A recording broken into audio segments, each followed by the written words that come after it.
The click of the front door echoed in the sudden silence, a sound I'd practiced a dozen times in my head. My keys, still warm from my hand, lay on the hall table. I wasn't going anywhere. Instead, I crept into the guest room, the old baby monitor clutched in my hand like a lifeline. Its green light pulsed softly in the dimness. I plugged it in, the faint static a familiar hum from years ago, when I'd listened for my daughter's cries. Now, I was listening for something else entirely. Seconds later, a voice crackled through the speaker. Calm, intimate, devastating. Yeah, she's gone. Finally. I can't keep pretending anymore. My husband's voice, the man I'd built my entire world around, casually dismantling it with those few words. That morning had begun like any other in our comfortable suburban home. Sunlight streamed through the kitchen window, illuminating dust motes dancing in the air as I flipped pancakes. The smell of maple syrup and fresh coffee, a scent that once felt like home, now felt like a fragile illusion. At 42, I still found myself measuring my worth by these small rituals, packing lunches, keeping the fridge stocked, ensuring David's work shirts were pressed. But lately, these rituals felt less like anchors and more like chains. David sat at the island, scrolling through his phone, that distant frown etched on his face, a look I'd grown to dread. Smells great, he murmured, not looking up, the same absent compliment he'd offered for years. Our daughter, Maya, 16 and perpetually encased in oversized headphones, shuffled in, grabbed an apple, and mumbled something about practice before vanishing upstairs. The silence that followed pressed against my chest. I placed a plate of pancakes in front of David anyway. We should talk about the reunion next weekend. It might be good for us to get out. He nodded, chewing mechanically. Sure. Chloe texted the other day. She's helping organize. Should be fun catching up with everyone. The name, Chloe, landed like a pebble in still water. His college girlfriend, the one who got away before I entered the picture. I kept my tone light, slicing strawberries with steady hands. That's nice. She's doing well then? Marketing consultant now. Tough divorce, but she's bouncing back. He shrugged, eyes already drifting back to his screen. The ease in his voice unsettled me more than any outright lie could have. I wiped my hands on a dish towel, studying the faint lines around his eyes, the slight slump in his shoulders that spoke of a man carrying unspoken weight. 18 years of marriage, a daughter we both adored, a mortgage we'd finally tamed, yet I felt the growing distance like a draft under a closed door. Later that evening, after Maya had retreated to her room, we settled on the couch. The television flickered with some mindless drama, its blue light casting shadows across David's face.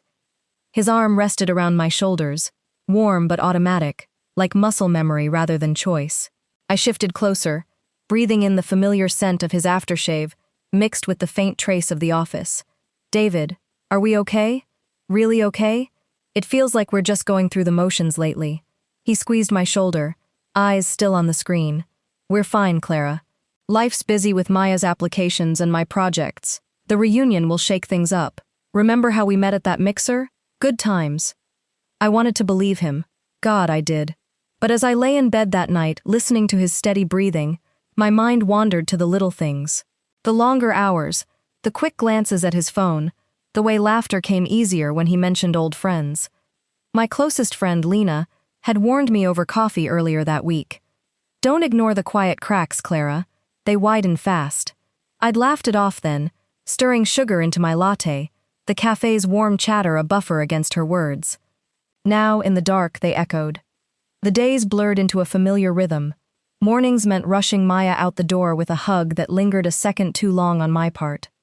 Afternoons were filled with substitute teaching gigs at the local high school, where I watched other families navigate the same tightrope of work and home. Evenings brought David home later and later, always with a plausible story about team deadlines or client calls. I filled the gaps with grocery runs, laundry folded into neat stacks, and quiet moments on the back porch, watching the leaves turn fiery orange and red. The air carried that crisp Midwestern bite, promising winter. And I pulled my cardigan tighter, wondering when our home had started feeling more like a well-run operation than a shared life.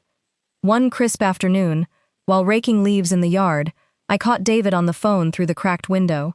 His laugh was light, boyish almost. Yeah, I remember that night too. Crazy how time flies. He hung up quickly when he saw me, slipping the phone into his pocket with a practiced smile.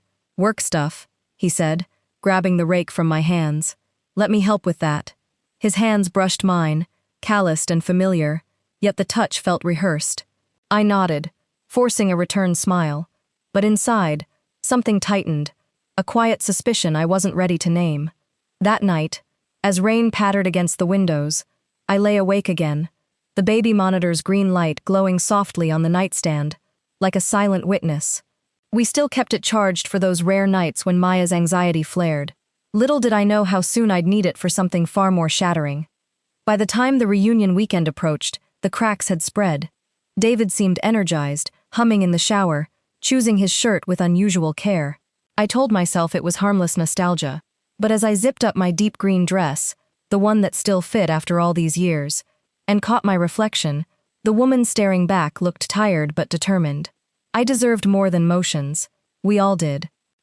The reunion ballroom buzzed with forced laughter and clinking glasses, the air thick with perfume, cologne, and the faint scent of catered chicken. String lights twinkled overhead like forgotten stars, casting a warm glow over clusters of middle-aged professionals, trading stories of promotions and college-bound kids. I stood beside David in my green dress, a glass of white wine cool in my hand, smiling until my cheeks ached. He looked sharper than he had in months, his button-down crisp and his posture straighter. For a moment, I felt a flicker of the old spark, the man I'd fallen for at that college mixer all those years ago. Then Chloe walked in.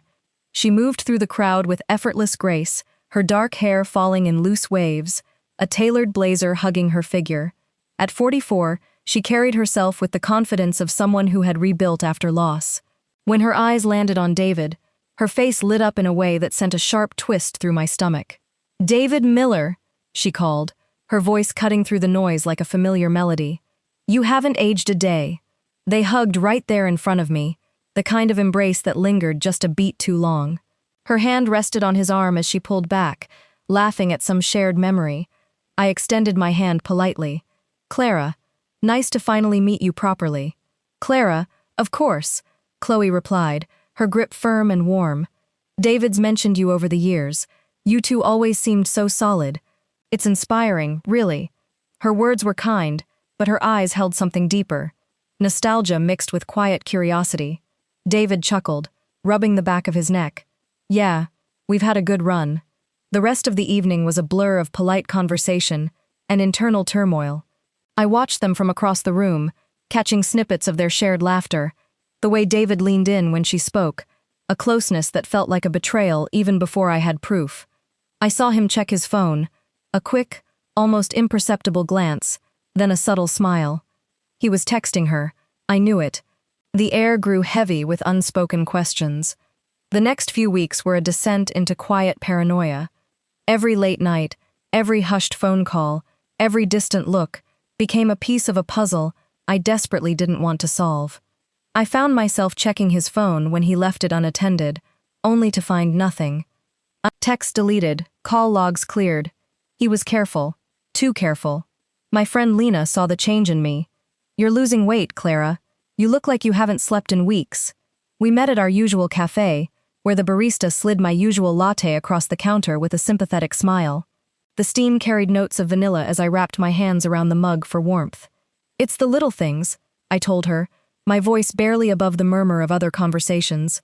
Deleted texts, that perfume on his collar. He lights up talking about her, but with me it's all logistics. Lena reached across the table, her grip steady. "You deserve clarity, Clara, not this half-life. Have you thought about what you'll do if it's true?"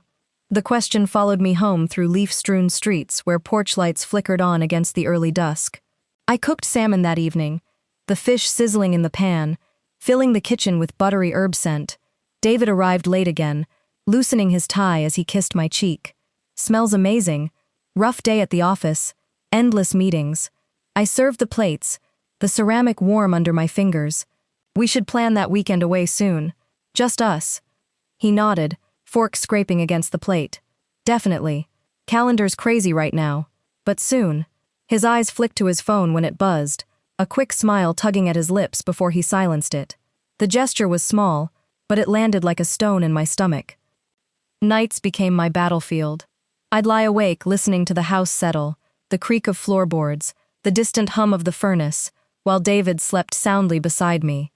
One particularly restless evening, after he'd come home smelling faintly of wine and that same light floral note, I slipped out of bed. The baby monitor sat on the dresser, its green light a quiet sentinel.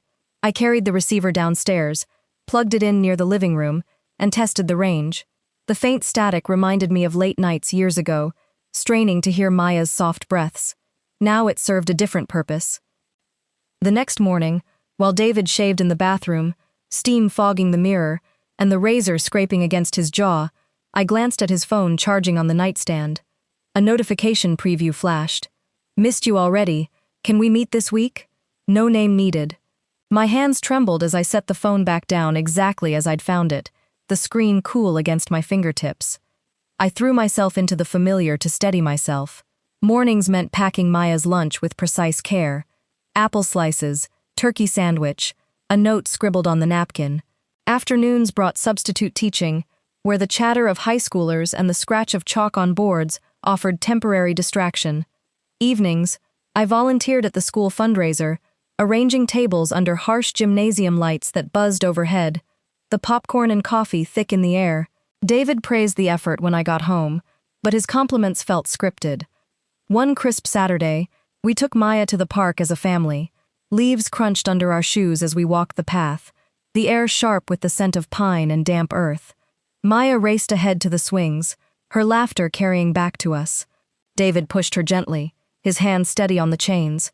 For a few precious minutes, it felt like before, sunlight warming my face, his arm brushing mine.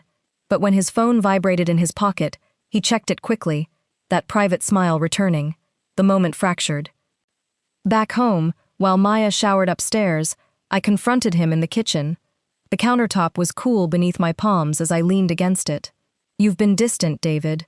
Not just busy, somewhere else. Talk to me." He set his water glass down, the ice clinking. "It's work, Clara. Pressure's high. I'm handling it."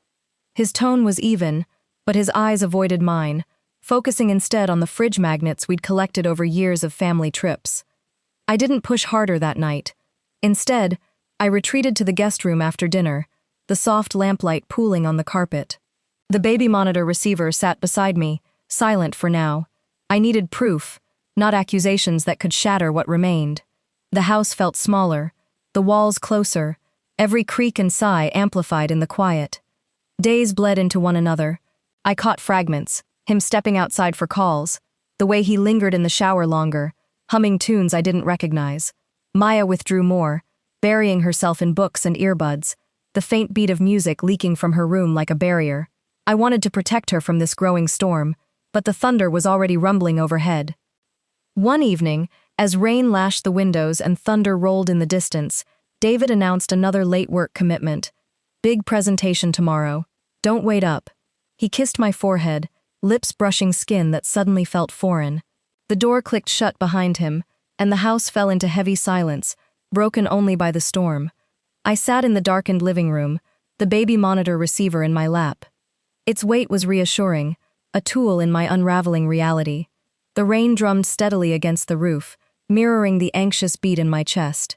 Whatever came next, I would face it, not as the woman who papered over cracks, but as someone ready to see the truth, however painful. The storm had passed by Friday evening, leaving the air fresh and heavy with the scent of wet earth and fallen leaves. Maya was safely at a sleepover, her laughter still echoing in my mind from our goodbye hug.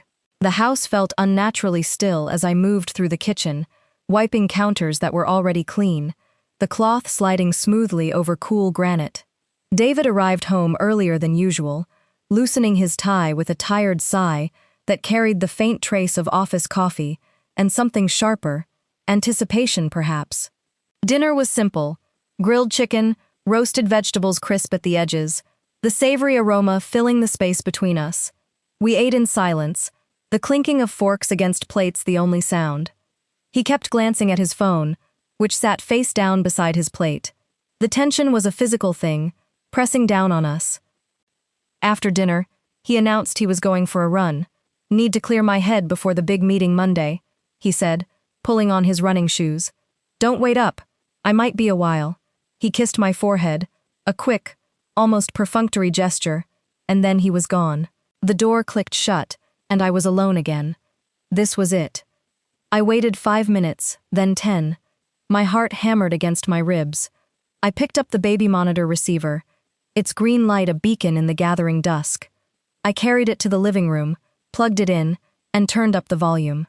The static was almost imperceptible. I sat on the couch, wrapped in a blanket, staring at the dimly lit screen of the receiver, waiting. It wasn't long. A car door, faintly, in the distance. Then, David's voice, clear as if he were in the room beside me. She's gone. Finally. I can't keep pretending anymore. My breath hitched. He was talking to someone. Chloe. It had to be Chloe. It's been so hard, Chloe. Living this lie. Clara, she's a good woman, but we're just roommates. Friends. Not partners. His voice was laced with a relief that twisted my gut. I know. Chloe's voice, soft and understanding, came through the speaker. But you did the right thing. For everyone. We can finally be open. I heard the murmur of their voices, the rustle of clothes, a soft laugh from Chloe. Then, the undeniable sound of a kiss. A long, lingering kiss.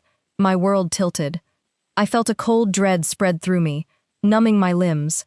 I was frozen, listening to the intimate sounds of my husband with another woman, in my own home, believing I was gone.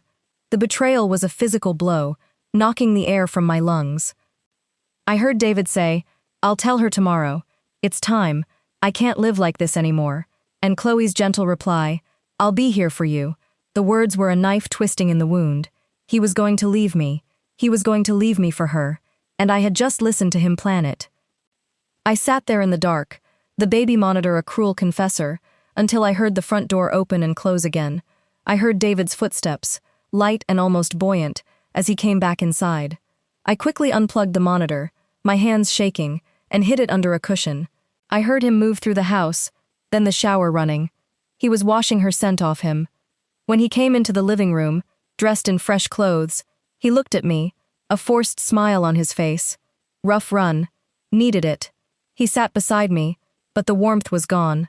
The air between us was thick with unspoken words, with the weight of his secret and my devastating knowledge. I looked at him, truly looked at him, and saw a stranger. The man I loved, the father of my child, was gone, replaced by this man, capable of such a profound deception. "David," I said, my voice surprisingly steady, "we need to talk. Tonight." His eyes widened slightly, a flicker of panic. "Clara, I was just about to say the same thing. I have something important to tell you." He started to reach for my hand, but I pulled away. "No, you don't. I already know." His face drained of color. "What are you talking about?" he stammered. I stood up, walked to the cushion, and pulled out the baby monitor. I held it up, its green light still faintly glowing. "I heard you, David. Everything." His jaw dropped. The silence that followed was deafening, filled only with the sound of my own ragged breathing. He tried to speak, but no words came. He just stared at the monitor, then at me, his eyes filled with a mixture of shock and shame.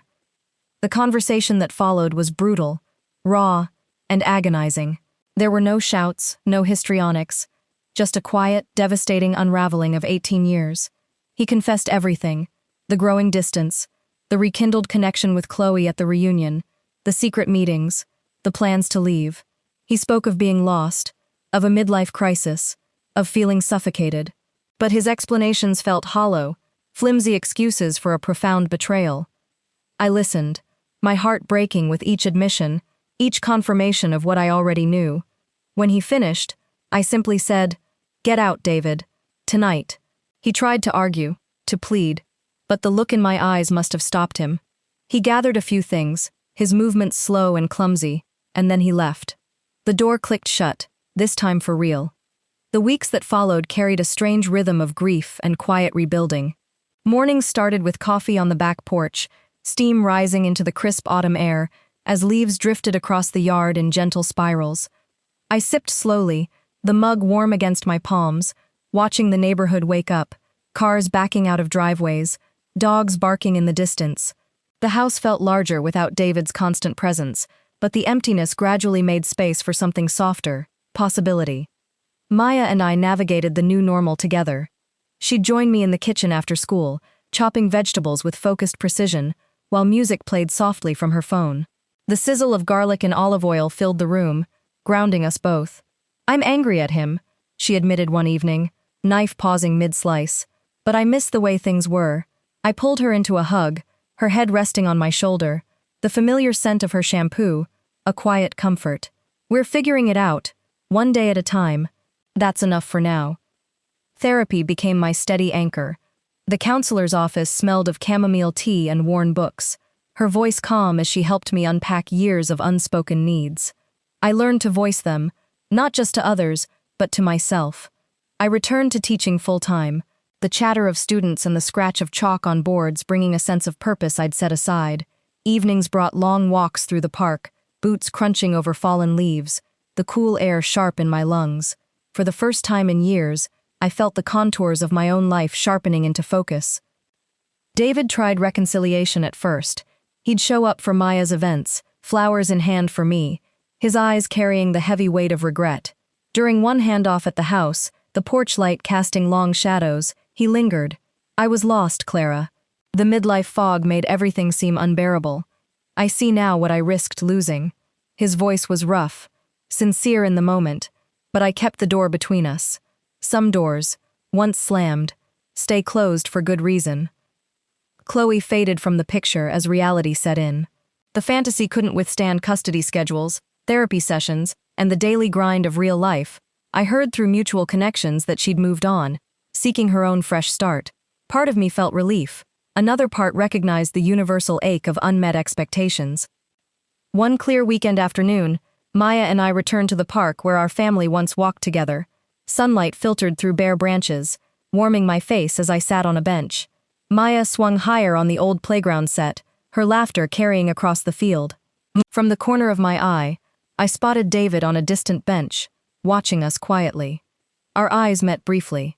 He offered a small, sad nod before turning away, shoulders slumped.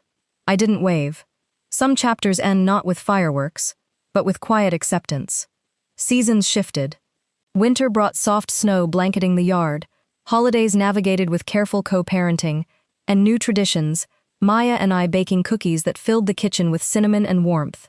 Spring arrived with blooming daffodils pushing through the soil, mirroring my own tentative growth.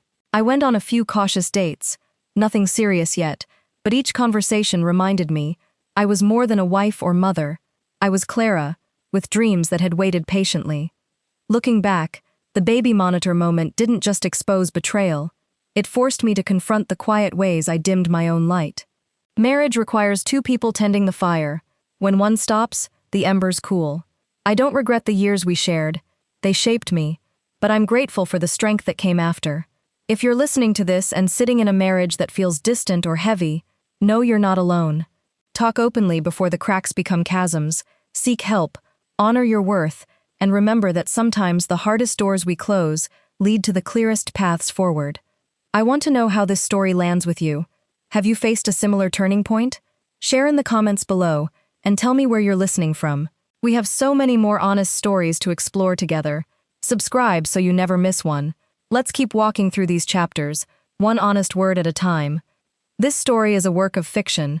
Any resemblance to real people, events, or places is purely coincidental.